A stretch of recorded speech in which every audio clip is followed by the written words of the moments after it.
AWSന്റെ code pipeline എന്ന് പറഞ്ഞൊരു സർവീസാണ് നമ്മൾ പഠിച്ചുകൊണ്ടിരിക്കുന്നത്.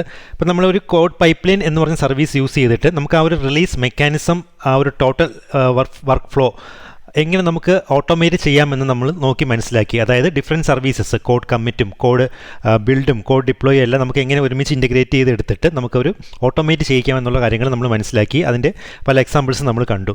അപ്പോൾ നമ്മൾ ഇന്ന് നോക്കാൻ പോകുന്നത്, നമ്മളിപ്പോൾ ഒരു പ്രൊഡക്ഷൻ എൻവയോൺമെൻറ്റിലോട്ടൊക്കെ നമ്മൾ റിലീസ് ചെയ്യുന്നതിന് മുമ്പായിട്ട് നമുക്കൊന്നൊരു മാനുവലി ഒരു അപ്രൂവൽ സ്റ്റെപ്പ്, നമ്മുടെ ഹയർ അതോറിറ്റി സ്ഥലത്ത് നിന്ന് കയ്യിൽ നിന്ന് നമുക്കൊരു മാനുവലി ഒരു അപ്രൂവലും കൂടെ എങ്ങനെ നമുക്ക് അതിനിടയ്ക്ക് കൊടുക്കാം എന്നൊരു ഓപ്ഷനാണ്, എങ്ങനെ നമുക്ക് ഇംപ്ലിമെൻറ്റ് ചെയ്യാം എന്നുള്ളൊരു കാര്യമാണ് നമ്മൾ ഇന്നത്തെ ഈ ഒരു സെഷനിൽ നോക്കി മനസ്സിലാക്കാൻ പോകുന്നത്. നമുക്ക് സെഷനിലേക്ക് കടക്കാം.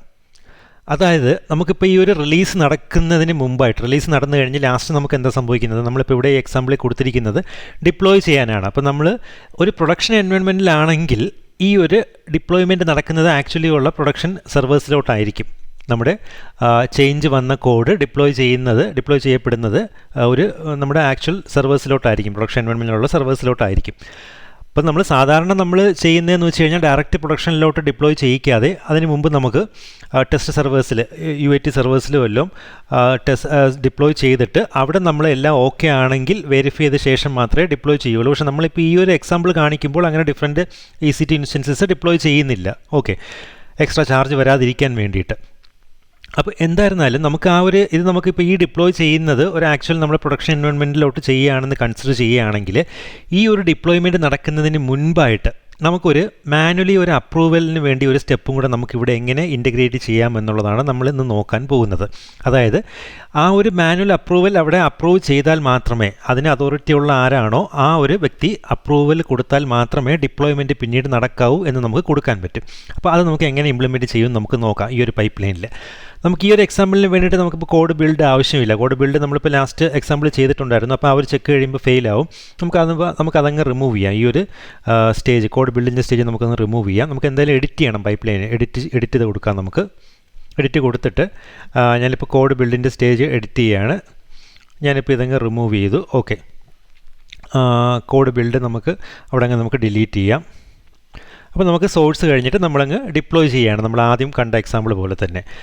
അപ്പോൾ നമുക്ക് ഇവിടെ ഇനി, അതായത് നമ്മളിപ്പോൾ കോഡ് ഡിപ്ലോയ്മെൻറ്റ് ആവുന്നതിന് മുമ്പായിട്ട് നമുക്കൊരു ആക്ഷൻ ഗ്രൂപ്പ് നമുക്കിവിടെ ക്രിയേറ്റ് ചെയ്യാം. കാരണം അതിന് മുമ്പാണ് നമുക്ക് ആ ഒരു അപ്രൂവൽ കൊടുക്കേണ്ടത്. അപ്പോൾ അതിന് വേണ്ടി നമുക്കിവിടെ ആഡ് ആക്ഷൻ ഗ്രൂപ്പ് എടുക്കാം. നമുക്കൊരു പേര് കൊടുക്കാം, ഇവിടെ മാനുവൽ അപ്രൂവൽ എന്നും പറഞ്ഞിട്ടൊരു പേര് കൊടുക്കാം. ഇനി നമുക്ക് ആക്ഷൻ പ്രൊവൈഡർ വന്നിട്ട് നമുക്കിവിടെ മാനുവൽ അപ്രൂവലാണ് കൊടുക്കേണ്ടത്. നമുക്കൊരു SNS ടോപ്പിക്ക്, അത് ഓപ്ഷനിലാണ്, അതിൻ്റെ ഇൻഫർമേഷൻ വരുന്നതിന് വേണ്ടിയിട്ട്. നമ്മുടെ ടോപ്പിക്ക് ഓൾറെഡി SNS ചെയ്തപ്പോൾ ക്രിയേറ്റ് ചെയ്ത് വെച്ചിട്ടുണ്ടായിരുന്നു. അതിൻ്റെ മെയിലായിട്ടാണ് പോകുന്നത്. മെയിൽ പോകുന്നത് ഈ ഒരു IDയിലോട്ടാണ്. ഓക്കെ, അപ്പോൾ നമുക്ക് ആ ഒരു SNS തന്നെ ഇവിടെ സെലക്ട് ചെയ്ത് കൊടുക്കാം. URL ഫോർ റിവ്യൂ എന്ന് പറഞ്ഞിട്ടുണ്ട്. അപ്പോൾ അതായത് നമ്മളിപ്പോൾ ഈ ഒരു വെബ്സൈറ്റാണ് നമ്മളിപ്പം ഇവിടെ റിലീസ് ചെയ്യാൻ ഉദ്ദേശിക്കുന്നത്, വെബ്സൈറ്റിൻ്റെ കോഡ്. അതാണ് നമ്മൾ എക്സാമ്പിളിന് വേണ്ടിയിട്ട് ചേഞ്ച് ചെയ്തുകൊണ്ടിരിക്കുന്നത്. അപ്പോൾ നമുക്ക് വേണമെങ്കിൽ ഈ ഒരു URL, വെബ്സൈറ്റിൻ്റെ ഈ ഒരു URL നമുക്ക് കൊടുക്കാം. പക്ഷേ അത് കൊടുക്കുന്നതിൻ്റെ കറക്റ്റ് യൂസ് എന്ന് പറഞ്ഞു കഴിഞ്ഞാൽ നമുക്ക് രണ്ട് സെറ്റ് ഓഫ് സെർവേഴ്സ് വേണം. ഒന്ന് UAT, അതായത് ഒന്ന് ടെസ്റ്റിങ്ങിന് വേണ്ടിയിട്ടുള്ള, യൂണിവേഴ്സൽ അക്സെപ്റ്റൻസ് ടെസ്റ്റിന് വേണ്ടിയിട്ടുള്ള UAT സെർവറും വേണം.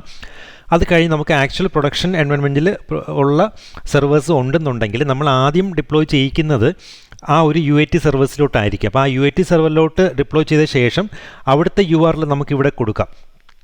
അവിടുത്തെ URL നമുക്കിവിടെ കൊടുത്തു കഴിഞ്ഞാൽ ആ URL ഇത് കോഡ് വെരിഫൈ ചെയ്യുന്ന വ്യക്തി എടുത്ത് നോക്കാൻ പറ്റും. നോക്കിയിട്ട് ഓക്കെ ആണെങ്കിൽ പിന്നെ അപ്രൂവൽ കൊടുക്കാം എന്നുള്ളൊരു കോൺസെപ്റ്റിലാണ് നമ്മൾ ഇവിടെ നമുക്ക് വേണമെങ്കിൽ ആ ഒരു URL കൊടുക്കുന്നത്. പക്ഷേ നമ്മളിപ്പോൾ ഇവിടെ ഒരു ഒറ്റ സെർവർ മാത്രമേ എക്സാമ്പിളിന് കാണിക്കുന്നുള്ളൂ. അപ്പോൾ നമ്മളിപ്പോൾ അതിൻ്റെ ഒരു URL തന്നെ ഇവിടെ കൊടുത്തു കഴിഞ്ഞു. പിന്നീട് നമുക്ക് കമൻസ് എന്തെങ്കിലും വേണമെങ്കിൽ കൊടുക്കാം. പ്ലീസ് ചെക്ക് ആൻഡ് അപ്രൂവ് എന്നും പറഞ്ഞ് എന്തെങ്കിലും ഒരു കമൻറ്റ് നമുക്കിവിടെ കൊടുക്കാം. അത് കഴിഞ്ഞിട്ട് നമുക്ക് ഡൺ കൊടുക്കാം. ഇത്രയും കൊടുത്ത ശേഷം action name is invalid characters are okay.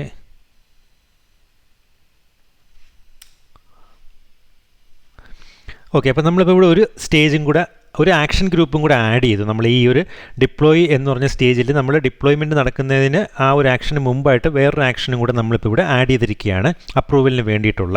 അപ്പോൾ അത് ഇത്രയും കഴിഞ്ഞിട്ട് നമുക്കിത് സേവ് കൊടുക്കാം, ഈ ഒരു പൈപ്പ് ലൈൻ. അപ്പോൾ നമ്മളിപ്പോൾ പൈപ്പ് ലൈൻ മോഡിഫൈ ചെയ്തു. നമ്മളിപ്പോൾ ഈ ഒരു എക്സാമ്പിളിന് വേണ്ടിയിട്ട് നമ്മൾ ബിൽഡ് സ്റ്റേജ് എടുത്ത് മാറ്റി, അത് കഴിഞ്ഞിട്ട് നമ്മളിപ്പം ഈ ഒരു മാനുവൽ അപ്രൂവൽ എന്നും പറഞ്ഞൊരു സംഭവം കൂടെ നമ്മളിവിടെ ആഡ് ചെയ്തു. ഓക്കെ, അപ്പോൾ നമുക്ക് ഇനി ഒരു റിലീസ് നമുക്കൊന്ന് ചെയ്ത് നോക്കാം. നമുക്കിപ്പോൾ വേണമെങ്കിൽ കോഡ് കമ്മിറ്റ് എടുത്തിട്ട് എന്തെങ്കിലും ഒരു കോഡ് നമുക്ക് ചെറുതായിട്ട് ചേഞ്ച് ചെയ്യാം. ഓക്കെ, കോഡ് കമ്മിറ്റ് നമുക്ക് ഇവിടെ നിന്ന് തന്നെ എടുക്കാം. കോഡ് കമ്മിറ്റിൽ നമുക്ക് റെപ്പോസിറ്ററീസ് പുതിയൊരു ടാബിൽ ഞാനിപ്പോൾ ഓപ്പൺ ചെയ്തു.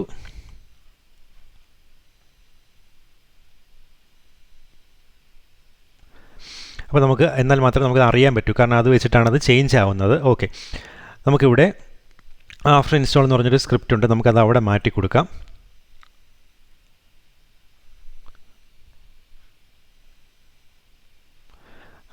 കോഡ് പൈപ്പ്ലൈൻ മാനുവൽ അപ്രൂവൽ എന്നും പറഞ്ഞ് നമുക്ക് ഇവിടെ ആക്കി കൊടുക്കാം. മാനുവൽ അപ്രൂവൽ ഡെമോ എന്നും പറഞ്ഞ് ആക്കി. ഓക്കെ, അത് കഴിഞ്ഞിട്ട് നമുക്കിത് കമ്മിറ്റ് ചെയ്യാം.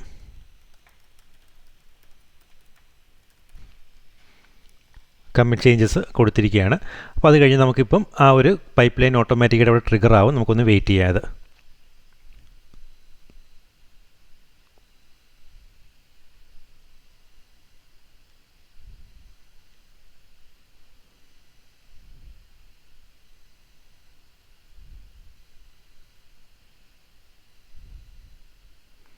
ഓക്കെ, അത് സക്സീഡഡ് ആയിരിക്കുകയാണ്. അത് കഴിഞ്ഞിട്ട് അടുത്ത ഡിപ്ലോയ് കണ്ടില്ലേ, അപ്പോൾ അത് കോഡ് കമ്മിറ്റ് സക്സീഡഡ് ആയി. ഇപ്പോൾ നമ്മളവിടെ കോഡ് കമ്മിറ്റിൽ ആ ഒരു സോഴ്സ് കോഡ് ചേഞ്ച് വരുത്തി കഴിഞ്ഞപ്പോൾ ഈ ഒരു പൈപ്പ് ലൈൻ ട്രിഗറായി, കോഡ് കമ്മിറ്റ് സോഴ്സ് സ്റ്റേജ് ട്രിഗറായി, അത് സക്സീഡഡ് ആയി കഴിഞ്ഞിരിക്കുകയാണ്. നെക്സ്റ്റ് ഡിപ്ലോയിലോട്ട് വന്നപ്പോൾ ഇവിടെ പെൻഡിങ് കാണിക്കുകയാണ്, കാരണം ഇവിടെ മാനുവൽ അപ്രൂവലാണ് നമ്മളിവിടെ കൊടുത്തിരിക്കുന്നത്. ആ മാനുവൽ അപ്രൂവ് ചെയ്താൽ മാത്രമേ പിന്നെ ഡിപ്ലോയിലോട്ട് പോവുള്ളൂ. അപ്പോൾ മാനുവൽ അപ്രൂവൽ ഇവിടെ നമുക്ക് റിവ്യൂ എന്നും പറഞ്ഞൊരു ഓപ്ഷൻ കാണാൻ പറ്റും. അപ്പോൾ ഇതെല്ലാം ചെയ്യാൻ പറ്റുന്നത് ആ ഒരു ഓതറൈസ്ഡ് യൂസർ ആരാണോ ആ ഒരു വ്യക്തിക്ക് മാത്രമേ ഈ പറഞ്ഞ കോഡ് പൈപ്പ് ലൈനും കാര്യങ്ങളെല്ലാം ആക്സസ് ചെയ്തിട്ട് ഈ പറഞ്ഞ അപ്രൂവൽ എല്ലാം ചെയ്യാൻ പറ്റും. അതെല്ലാം നമ്മൾ IAM ബേസ്ഡ് ആയിട്ടുള്ള ആക്സസ് റൈറ്റ്സ് നമ്മൾ കൊടുക്കുന്ന വ്യക്തിക്ക് ആരാണോ ആ ഒരു പാർട്ടിക്ക് മാത്രമേ ഇത് ആക്സസ് ചെയ്യാനും അപ്രൂവൽ എല്ലാം കൊടുക്കാൻ പറ്റൂ. ഓക്കെ, അപ്പോൾ നമ്മൾ മാനുവൽ അപ്രൂവൽ ആ ഒരു വ്യക്തി നമുക്ക് ഇവിടുന്ന് എടുത്തിട്ട് ഇവിടെ റിവ്യൂ ബട്ടൺ ഉണ്ട്, അത് ക്ലിക്ക് ചെയ്യുക. അപ്പം ആ റിവ്യൂ ബട്ടൺ ആ ഒരു റൈറ്റ് ഉള്ള ആളെടുത്ത് കഴിയുമ്പോൾ നമ്മൾ ആ കൊടുത്തിരുന്ന URL ഇവിടെ കിട്ടും. അപ്പോൾ ആ URL ആക്ച്വലി ഈ പറഞ്ഞ പ്രൊഡക്ഷനിലോട്ട് ഡിപ്ലോയ് ആവുന്നതിന് മുമ്പായിട്ട് നമുക്കൊരു ടെസ്റ്റ് സെർവറിലോട്ട് ഡിപ്ലോയ് ചെയ്യിപ്പിച്ച് കഴിഞ്ഞാൽ ആ ടെസ്റ്റ് സെർവറിൻ്റെ URL ആണ് ഇവിടെ കൊടുക്കേണ്ടിയിരുന്നത്. അങ്ങനെയാണെങ്കിൽ ഈ പുള്ളി എടുത്ത് നോക്കുമ്പോൾ അതിൽ വന്നിട്ടുള്ള റിലീസ് കഴിഞ്ഞപ്പോൾ വന്ന ചേഞ്ച് എന്താണെന്ന് മനസ്സിലാക്കുകയും അത് പിന്നീട് പ്രൊഡക്ഷനിലോട്ട് അപ്രൂവ് ചെയ്യിക്കുകയാണ് ഇവിടെ ചെയ്യുന്നത്. അതാണ് കറക്റ്റ് കോൺസെപ്റ്റ്. അപ്പോൾ ഇവിടെ നമുക്ക് ഒരു മെഷീൻ മാത്രമേ നമ്മളിപ്പോൾ എക്സാമ്പിളിന് കാണിക്കുന്നുള്ളൂ. അപ്പോൾ അതിന് വേണ്ടിയിട്ട് നമ്മളത് ഒരു ആ URL തന്നെ ഇവിടെയും കൊടുത്തു. ഓക്കെ, അപ്പോൾ ഓക്കെ അപ്രൂവ്ഡ് എന്നും പറഞ്ഞ് ഇവിടെ കൊടുത്തു. അത് കഴിഞ്ഞിട്ട് ഇവിടെ അപ്രൂവ് കൊടുക്കുകയാണ്. അപ്പോൾ അപ്രൂവ് കൊടുത്തു കഴിഞ്ഞാൽ അവിടെ അത് അപ്രൂവ്ഡ് എന്നും പറഞ്ഞ് കാണിക്കും. അത് കഴിഞ്ഞിട്ടിനി ഡിപ്ലോയ്മെൻറ്റ് ആയിക്കോളും. ഇനി നമ്മുടെ ആ ഒരു SNS ടോപ്പിക്കിലോട്ട് ആ ഒരു മെസ്സേജ് വന്നിട്ടുണ്ടോ എന്നും കൂടെ നമുക്കൊന്ന് ചെക്ക് ചെയ്യാം. നമ്മുടെ ആ ഒരു മെയിലിലോട്ട് വന്നിട്ടുണ്ടോ എന്ന് നമുക്കൊന്ന് ചെക്ക് ചെയ്ത് നോക്കാം. കണ്ടില്ലേ, ഇവിടെ അപ്പം ആ അപ്രൂവൽ നീഡഡ് എന്നും പറഞ്ഞ് ഇവിടെ വന്നു ആ ഒരു മെയിലിലോട്ട്. Following approval action is waiting for your response. കണ്ടില്ലേ, കണ്ടൻറ്റ് ടു റിവ്യൂ എന്നും പറഞ്ഞിട്ട് നമ്മൾ ആ കൊടുത്ത URL ആണ് ഇവിടെ വന്നത്. പ്ലീസ് ചെക്ക് ആൻഡ് അപ്രൂവ് എന്നും പറഞ്ഞ് കൊടുത്തിട്ടുണ്ട്. നമുക്ക് ഇത് എടുത്തു കഴിഞ്ഞാൽ നമുക്കത് അവിടെ തന്നെ വരും. ഓക്കെ, അത് നമ്മുടെ ബ്രൗസർ വേറെയാണ്. നമുക്ക് ആ ഒരു ലിങ്ക് ഇവിടുന്ന് കോപ്പി ചെയ്തെടുത്തിട്ട് ഞങ്ങൾക്കത് കാണിച്ചിരുന്നതിന് വേണ്ടിയിട്ടാണ്.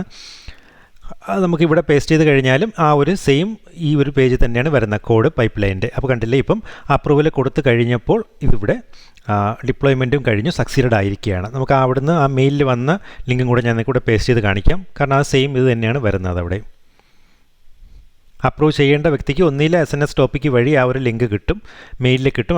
അല്ലെങ്കിൽ കോഡ് പൈപ്പ് ലൈനിൽ ആക്സസ് ഉള്ള ആളാണെങ്കിൽ ഇവിടുന്ന് ഡയറക്റ്റ് തന്നെ അപ്രൂവൽ കൊടുക്കാവുന്നതാണ്. ആ സെയിം പൈപ്പ് ലൈനിൽ തന്നെയാണ് ആ ഒരു ലിങ്ക് ഓപ്പൺ ചെയ്യുമ്പോഴും വരുന്നത്. ഓക്കെ, അപ്പോൾ കണ്ടില്ലേ, അപ്പോൾ ഇങ്ങനെയാണ് നമുക്കൊരു ആക്ച്വൽ സെർവേഴ്സിലോട്ട് ഡിപ്ലോയ് ചെയ്യുന്നതിന് മുമ്പായിട്ട് ഒരു ഹയർ അതോറിറ്റിക്ക് ഒരു അപ്രൂവൽ ചെയ്യിപ്പിക്കാനുള്ള ഒരു സ്റ്റെപ്പ് നമുക്ക് ഇംപ്ലിമെൻറ്റ് ചെയ്യണമെങ്കിൽ ഇങ്ങനെയാണ് നമ്മൾ കൊടുക്കുന്നത്. അപ്പോൾ ആക്ച്വലി നമ്മൾ ഇതിൻ്റെ ശരിക്കുള്ള ഒരു സെറ്റപ്പ് എന്ന് പറഞ്ഞു കഴിഞ്ഞാൽ ആദ്യം നമ്മളൊരു ടെസ്റ്റ് സെർവറിലോട്ടെങ്ങാനും നമ്മൾ ഡിപ്ലോയ്മെൻറ്റ് നടത്തും. എന്നിട്ട് ആ ടെസ്റ്റ് സെർവറിൻ്റെ ഇപ്പം വെബ്സൈറ്റിൻ്റെ കേസാണെങ്കിലാണ് പറയുന്നത്, ആ ഒരു URL ഈ അപ്രൂവ് ചെയ്യുന്ന വ്യക്തിക്ക് കാണാൻ പറ്റുന്ന രീതിയിൽ നമ്മൾ ആ ഒരു മാനുവൽ അപ്രൂവൽ സ്റ്റെപ്പിൽ കൊടുത്തേക്കും. അപ്പോൾ ആ റിലീസ് കോഡ് ചേഞ്ചിൽ വന്ന ചേഞ്ച് എന്താണെന്ന് ആ ഒരു അതോറിറ്റിക്ക് മനസ്സിലാവും. അത് ഓക്കെ ആണെന്നുണ്ടെങ്കിൽ അവിടെ നിന്ന് അപ്രൂവൽ കൊടുക്കുകയും അതിനുശേഷം ആ കോഡ് പ്രൊഡക്ഷനിലോട്ട് ഡിപ്ലോയ് ആവുകയും ചെയ്യും. അപ്പോൾ എന്തായാലും സ്റ്റെപ്പ് ഇങ്ങനെയാണ് ആ ഒരു ഇൻറ്റഗ്രേറ്റ് ചെയ്യുന്നത്. അപ്പോൾ ഇതാണ് ഞാനിവിടെ നിങ്ങൾക്ക് പറഞ്ഞ് മനസ്സിലാക്കി തരാൻ ഉദ്ദേശിച്ചത്. അപ്പോൾ ഇനി നമുക്ക് ഇതൊന്ന് റിഫ്രഷ് ചെയ്ത് നോക്കിക്കഴിഞ്ഞാൽ കണ്ടില്ലേ, ആ ഒരു കോഡും കൂടെ ചേഞ്ച് ആയിട്ടുണ്ട്. Code pipeline manual approval demo എന്നും പറഞ്ഞ് നമ്മൾ ആ കോഡ് അവിടെ ചേഞ്ച് ചെയ്ത് കൊടുത്തു, അതിവിടെ റിഫ്ലക്റ്റ് ആയി വന്നിട്ടുണ്ട്. ഓക്കെ, അപ്പോൾ ഇതാണ് എങ്ങനെയാണ് ഈ ഒരു സ്റ്റെപ്പ് മാനുവൽ അപ്രൂവൽ കൊടുക്കേണ്ട ഒരു സാഹചര്യം വന്നു കഴിഞ്ഞാൽ ഇങ്ങനെയാണ് കൊടുക്കേണ്ടത് എന്നുള്ള കാര്യം മനസ്സിലാക്കിയിരിക്കുക, ചെയ്ത് നോക്കുക എക്സാമ്പിൾ. അപ്പോൾ നമുക്ക് നെക്സ്റ്റ് സെഷനിൽ കാണാം.